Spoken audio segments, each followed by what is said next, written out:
अनंग त्रयोदशी की बहुत बहुत बधाई हो। ये मेरे महादेव की वो त्रयोदशी है। इस त्रयोदशी पर आज सोम प्रदोष भी है। इस त्रयोदशी का मतलब अगर संसार के लोगों को मालूम पड़ जाए, ये केवल साल भर में एक बार आती है। महाराज, वर्ष में केवल एक बार मार्गशीर्ष मास के शुक्ल पक्ष की जो त्रयोदशी होती है, इसको अनंग त्रयोदशी कहते हैं।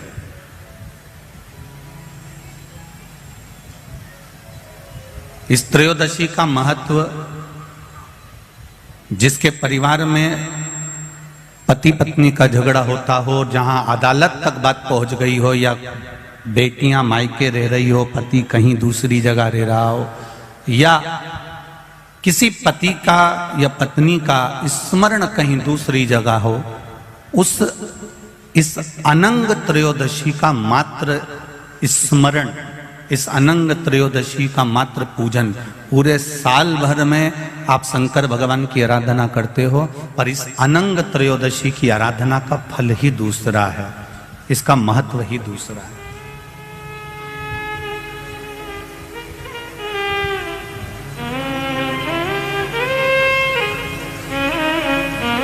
अनंग त्रयोदशी, जिस दिन केवल भगवान शंकर के शिवलिंग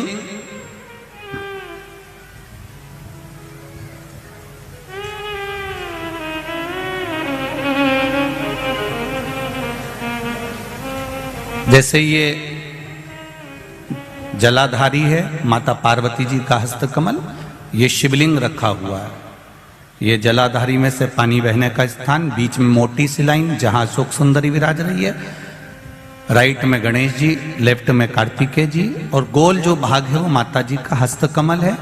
और ये जो शिवलिंग रखा हुआ है, ये शिव का स्वरूप है। जहां पर भगवान शंकर का शिवलिंग रखा हुआ है, उस स्थान पर आज अनंग त्रयोदशी के दिन मात्र जिस पति पत्नी का आपस में बैर चल रहा हो, अदालत में झगड़ा चल रहा हो, विवाद चल रहा हो, आपस में प्रेम समाप्त हो गया हो, एक दूसरे का सम्मान करना भूल गए हो, बात बात में झगड़ा करते हो, जरा जरा सी बात में मन मोटाव हो जाता हो, वो केवल एक कच्चे दूध की मात्र उंगली को भिंगाकर अगर जहां शिवलिंग रखा हुआ है वहां पर केवल कामदेव रति शिव और पार्वती का नाम लेकर मात्र उस कच्चे दूध की मात्र उंगली ही फेर देते हैं, तो उन पति पत्नी का जिंदगी में कभी विवाद नहीं हो सकता और कभी गलत मार्ग पर वो जा नहीं सकते। ये अनंग त्रयोदशी की महत्वता है, आज की महत्वता।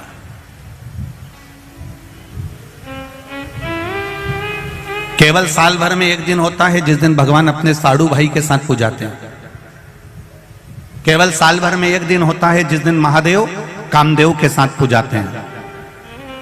केवल साल भर में एक दिन होता है अनंग त्रयोदशी का दिन, जिस दिन भगवान शंकर ने कामदेव को भस्म करा था और उसको अनंग कर दिया था। राष्ट्रवासियों को तो बड़ा प्रसन्नता का विषय है कि आपको अनंग त्रयोदशी के साथ में आज सोम प्रदोष का भी आनंद प्राप्त हुआ है।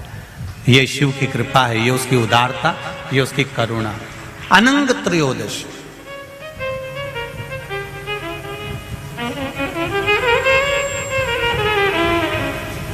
अनंग त्रयोदशी।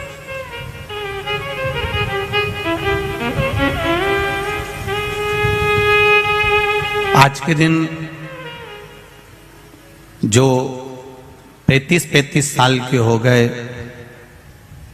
30 साल से ऊपर के हो गए, 42 साल के हो गए और जिनका विवाह नहीं हुआ है, वो बेलपत्री की मध्य पत्ती पर केवल कच्चा दूध लगाकर ही भगवान शंकर को समर्पित कर देते हैं, तो अगली जो अनंग त्रयोदशी आती है उससे पहले उसका मंगल विवाह हो जाता है। इतना महत्व है अनंग त्रयोदशी है कि सोमवार की अगर प्रदोष पड़ती है, बहुत ध्यान से सुनना महाराज, सोमवार की प्रदोष पड़ती है तो शंकर भगवान कैलाश पर निवास करते हैं। मंगलवार की प्रदोष पड़ती है तो शिव काशी में निवास करते हैं। बुधवार की प्रदोष पड़ती है तो शिव रजत भवन में निवास करते हैं। गुरुवार की प्रदोष पड़ती है तो शिव गंगा के स्थल पर निवास करते हैं। शुक्रवार की अगर प्रदोष पड़ती है तो शिव नीलकंठ पर विराजमान होते हैं। शनिवार की अगर प्रदोष पड़ती है तो शिव शमी के वृक्ष के नीचे रहते हैं। और रविवार की जब प्रदोष पड़ती है तो शिव बेलपत्र के पेड़ के नीचे निवास करते हैं। महाराज, ये एकादशी शंकर से कह रही है कि आपका स्थान ये नहीं कि आप कैलाश पर मिले, उस वार को, उस तिथि के दिन, उस अनुकूल।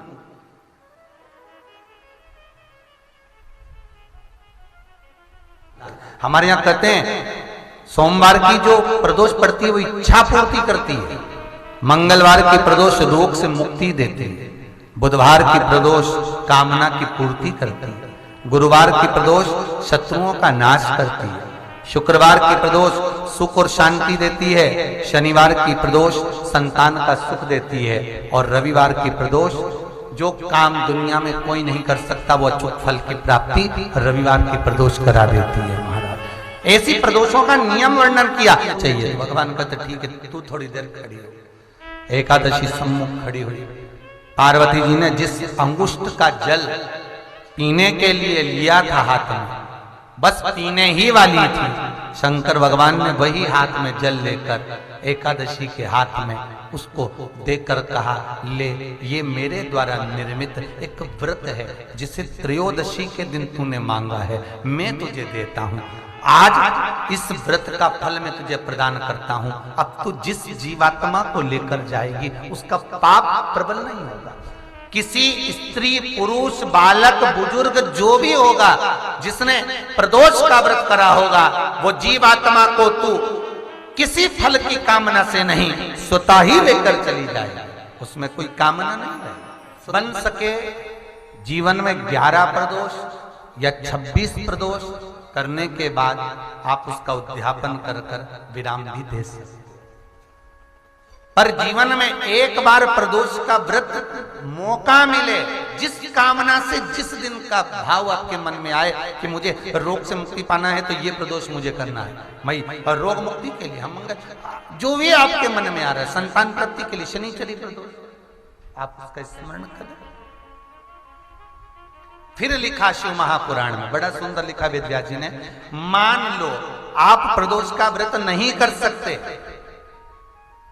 आप अगर व्रत नहीं कर सकते तो प्रदोष के दिन, प्रदोष काल में शाम का समय सूर्यास्त का कुछ पल, कुछ घड़ी के पहले से लेकर बाद तक का प्रदोष काल के अंतर्गत आप शंकर जी के मंदिर में जाकर 1 लोटा पानी, 5 बेलपत्र भी अगर समर्पित करते हैं तो संपूर्ण प्रदोष का फल आपके भाग्य में प्रबल हो जाए। शिव महापुराण में इसका कई लोग सर्च कर रहे हैं। प्रदोष का व्रत है, प्रदोष के व्रत में आज मान लो मंगलवार का प्रदोष है, मान लो सोमवार का प्रदोष है, मान लो गुरुवार का प्रदोष है, तो प्रदोष में मैं क्या खाऊं, आज के व्रत में क्या खाया जाए। लोग नेट पर सर्च करते हैं, लोग गूगल पर सर्च करते हैं, किताबों में ढूंढते हैं, पोथी पुराणों में ढूंढते हैं, क्या खाया जाए।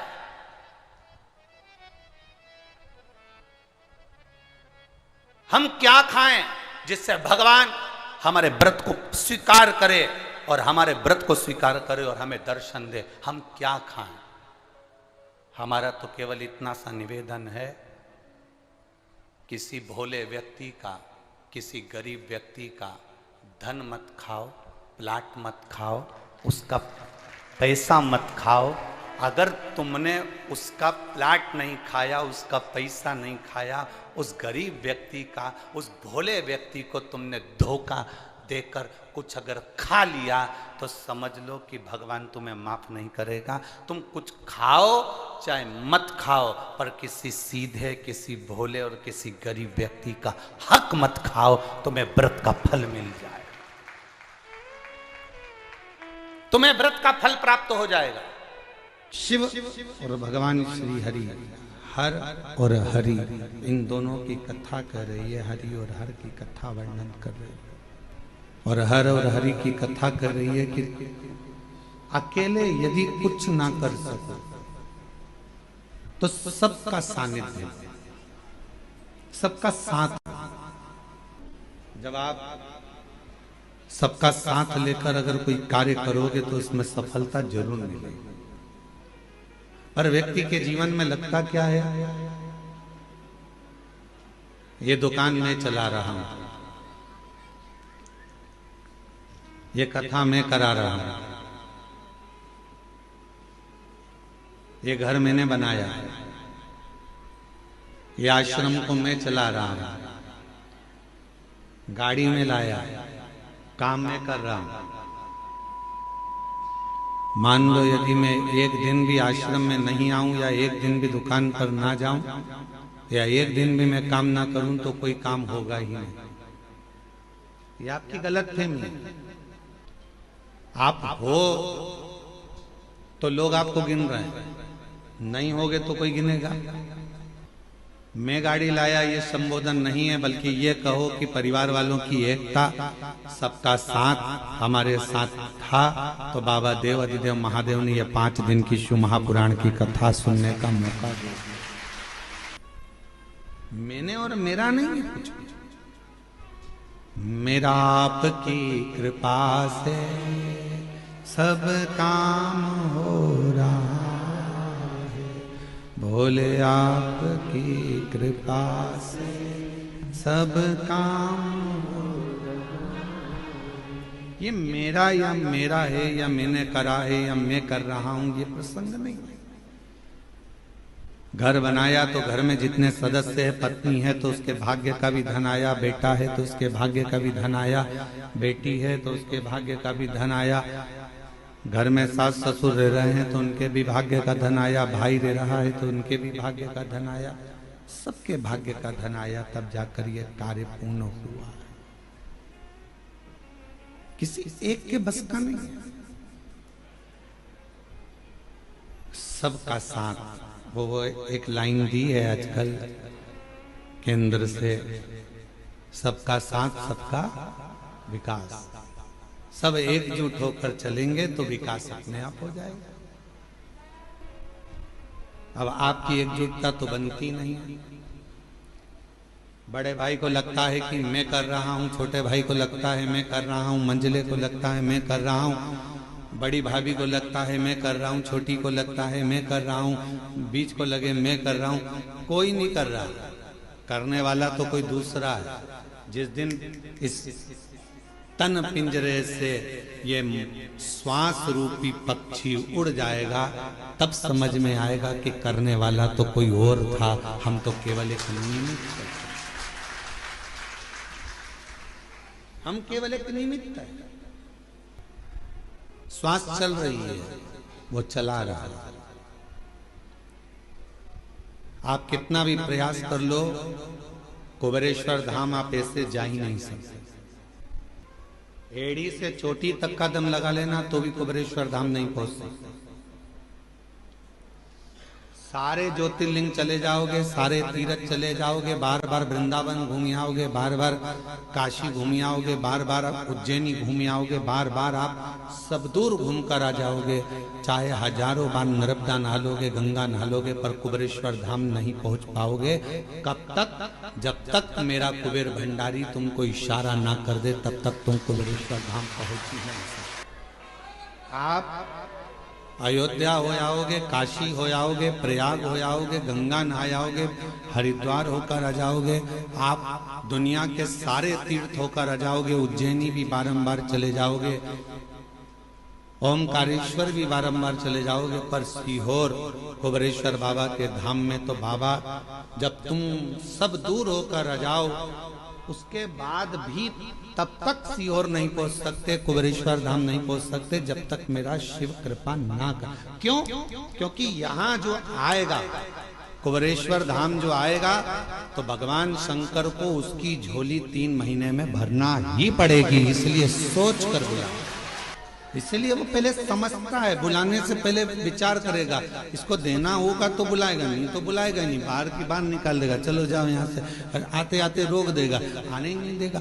जिसकी झोली खुशियों से भरना है, उसी को बाबा इस धाम में पांव रखने देता है, वरना रखने। इससे एक निवेदन करूं आप सबसे, अगर यदि आप लोग अपनाएंगे तो कहना उत्तमता है, नहीं तो व्यर्थ बोलना और व्यर्थ बात को रखना ये तो श्रेष्ठता नहीं है। कर सकते हो क्या आप लोग जो हम बोलने जा रहे हैं? किसी के घर अब शादियों का सीजन चालू होगा और शादियों के सीजन में शादी जब होती है बड़े बड़े गार्डन में, बड़े बड़े गार्डन हैं, होटल हैं, धर्मशाला हैं, जहां विवाह होता है, जहां से लोग एंट्री करते हैं, अंदर प्रवेश करते हैं, वहीं पर अंदर आने की जगह पर भगवान की मूर्ति आजकल गार्डन वाले फिट कर देते हैं। बोलो सही है कि गलत है?